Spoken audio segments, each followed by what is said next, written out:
promised, very late, but as promised, this is my glitter flow swirl tutorial for this cup. I'd use the glitter flow method, but I used some holographic and color shift glitters, Water Lily from Yaya's, Charlie from Painted Valley Designs. This is so pretty. Wishful Thinking, also from Painted Valley. And I forgot what this one is because the label fell off, but I'll put that in the description because I will find it. You want to put your epoxy on the cup. I went to the 1/4 mark of my 2-ounce cups, and that's 1/4 of an ounce. And for part A. For part B, I'm going to put another 1/4, which will equal to 1/2. And that's 1/2 of 1 ounce, by the way. Right now, as I always do, I have part A warming up. I'm gonna wipe down the cup with alcohol first, or acetone. And for the purposes of this video, I have not primed my cup because I'm probably gonna strip it after this. I'm just doing this cup to show you guys how I do it. So I want to make sure it comes off pretty easily.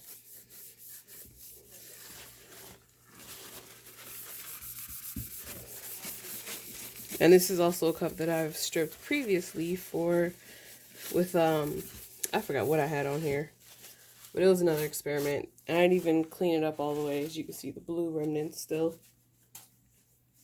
Alright, so here we go. This is my pretty thin part A.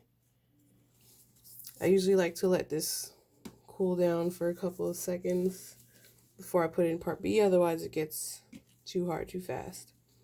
I'm going to be using my coffee stirrer, martini mixer, whatever it's called. I'll put a link to a bunch of these in the description below as well. Alright, this is now my part B. Let's hope I have enough in here.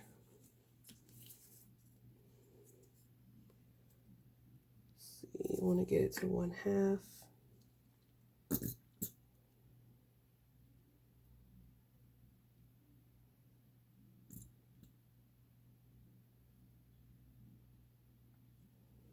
That's perfect.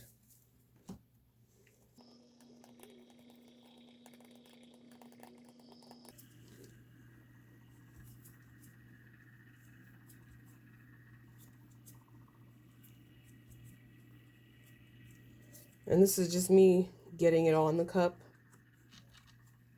And then I do all the smoothing and all that later.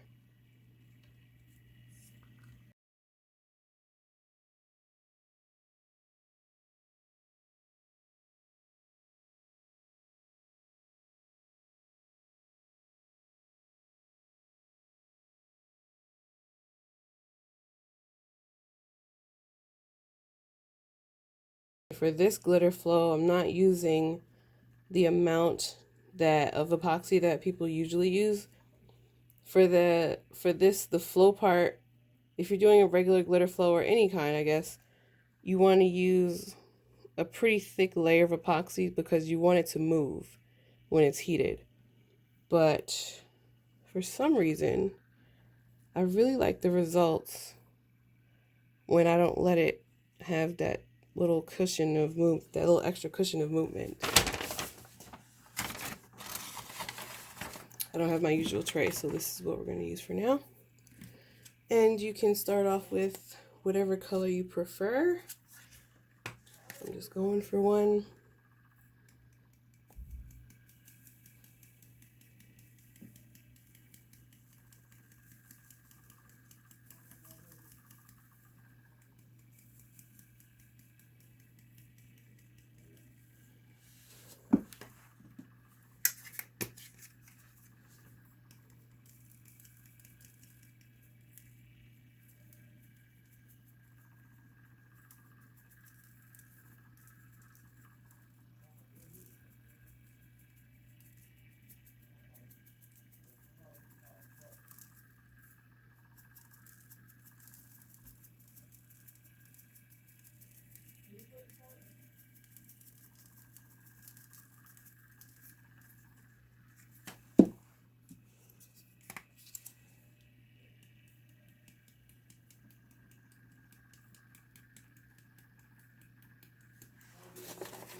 And this is pretty, I mean, there's no, when you're doing it this way, you don't have to be specific.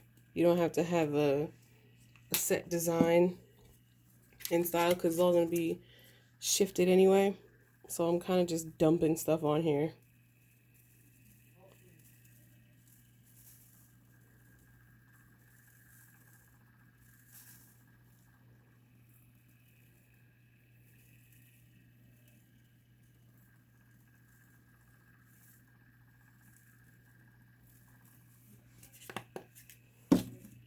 This pink is super see-through.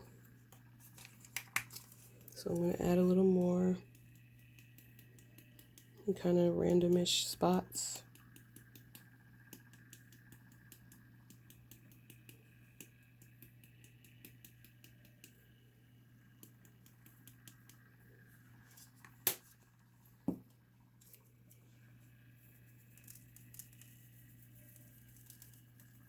And this is also really translucent, but it's so pretty when the light hits it and how it works with the other colors of glitter. So I kind of want to get that on there. Good.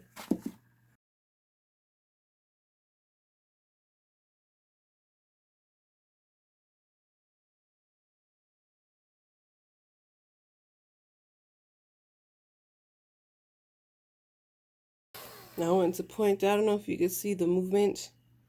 When you're using the blow dryer, you want to pay attention to the movement because you don't want to cook it. You don't want to start smoking. You just want to make sure it's moving how you want it to move.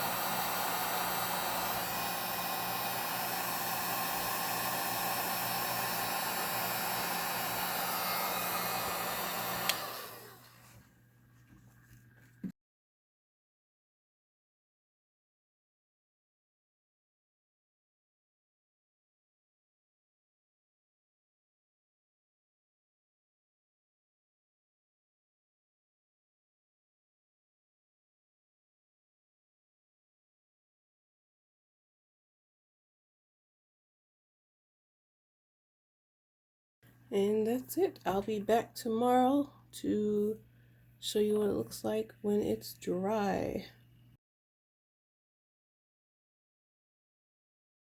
If you like this video, give it a thumbs up and don't forget to click the bell button and subscribe.